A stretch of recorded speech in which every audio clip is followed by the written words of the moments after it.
Hello guys, and welcome back to the channel. So now guys, it is war without end in Edo State, as it is usually their want within that space. Anytime and every time that there's a riot or chaos taking place, the Edo man is usually the front in the queue. So it is to that space that we go as we visit the palace of the Olu of Warri. Now, a lot of you of course would know that the last Olu of Warri passed away December last year, and the search for his replacement continues to generate a lot of controversy within that space. So a successor has been identified, but are all parties happy? Guys, I bring you this. Shekiri Prince files lawsuit challenging the emergence of Shola Emiko as the Olu of Warri designate. So yes, a champion has been found, but then of course the contenders are not happy. So to the law courts they go, and of course with their babalawos rattling in the background, Showore style. You remember when Showore turned up in court with the babalawo. So it is to that territory and to that mix we go, as again Shekiri Prince files lawsuit challenging the emergence of Shola Emiko as the Olu of Warri designate. So now let's now see now what is going on in Ipokitipo land.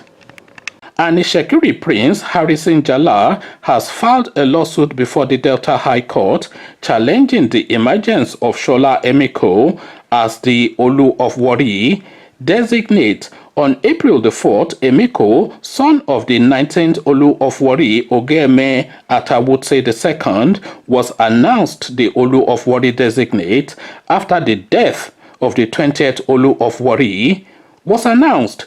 In the court papers filed through his counsel, Prince Jala, a descendant of Ekengbawa I, the Olu of Warri who joined his ancestors in 1848, and also a member of the Sol Ganuwa I ruling house in Ishekiri Kingdom, prayed the court to annul steps already taken so far in the process for selection and presentation of Prince Shola Emiko as the Olu of Warri designate.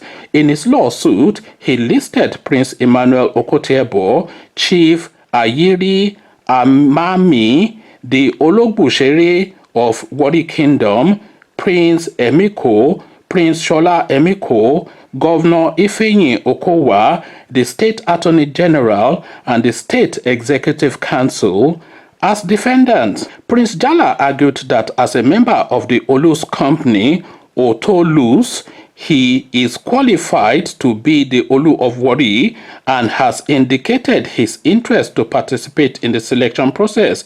He added that his immediate family has already nominated him for the royal position and only waiting for the first and second defendants to summon a meeting to choose a successor to the traditional stool in accordance with customs, traditions, and practice and procedures of Warri Kingdom. He stated that no general meeting for that purpose was called and that the eventual choice and presentation of Prince Shola Emiko as the Olu of Warri designate should be declared null and void. He claims that both Prince Ayowale Emiko and Prince Shola Emiko are not qualified by tradition, culture, and custom to contest for the throne of Olu of Warri. The petitioner sought an order of interlocutory injunction from the court to restrain the first and second defendants jointly or severally, or their agents, servants, from taking any steps, actions, conduct for the purpose of nominating, selecting, or electing, screening, installing, coronating, and crowning the third and fourth defendant or any other person as the Olu of Warri to the exclusion of himself. He also sought an order of interlocutory injunction restraining the third and fourth defendants from putting themselves or presenting themselves as a candidate to occupy the throne of Olu of Warri. He prayed the court for an order of interlocutory injunction restraining the fifth to the seventh defendants from deliberating any report submitted by the first and second defendants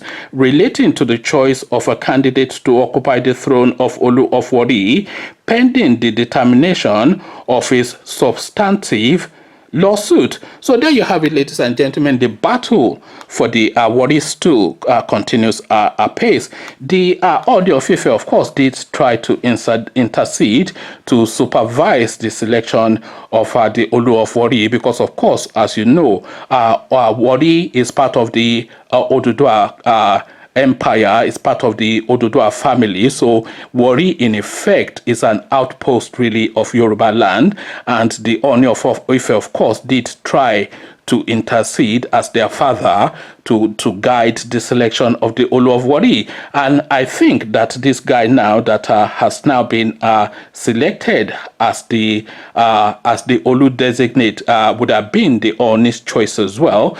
But then, of course, you have to understand that the stool of Warri is not just the stool of that ancient kingdom. The stool of Warri actually sits on top about 23% of the national oil reserves within the Nigerian space. So you are talking about stupendous wealth that is within that region. So, of course, the battle for that is as much as the battle for the revered stool itself. So this is the narrative that is going on in Warri Kingdom. A prince has been selected to become the Olu Designate, and the people have raised his hand as the victor. But then, of course, the contenders are not having it because, of course, as I said, the stakes are so high. So this guy is going back to 1848 now to bring his family name forward, to say that in 1848 they once had a name. So look at 1848 and look at where we are now. But then, of course, look at the price that this guy is trying to attain.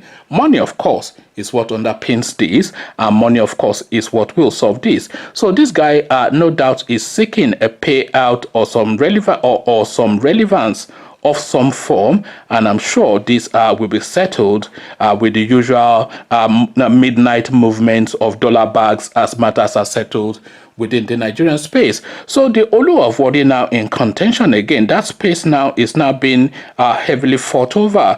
But then, of course, a lot of people give a lot of credence to this young man that is taking the post. That is the guy you're seeing on your screen with his hands raised up. So that is the Olu of Warri Designate, Shola Emiko. That Shola, by the way, it starts with a T, not the Yoruba spelling of Shola, because, of course, as you know, the people of Edo State, they are actually essentially Yoruba people because they come from that Oduduwa Ife lineage, but they try to distance themselves for some reasons from their Yoruba heritage, and then, of course, they go and put a T in front of Shola as though that then makes it a different name. Shola is his name, so, and Shola is his name. A Yoruba man, of course, now is in charge of the Shekiri stool, the Warri stool. And by the way, it's the Olu of Shekiri, not the Olu of Warri. This is what a lot of the people within that region will have be the case, because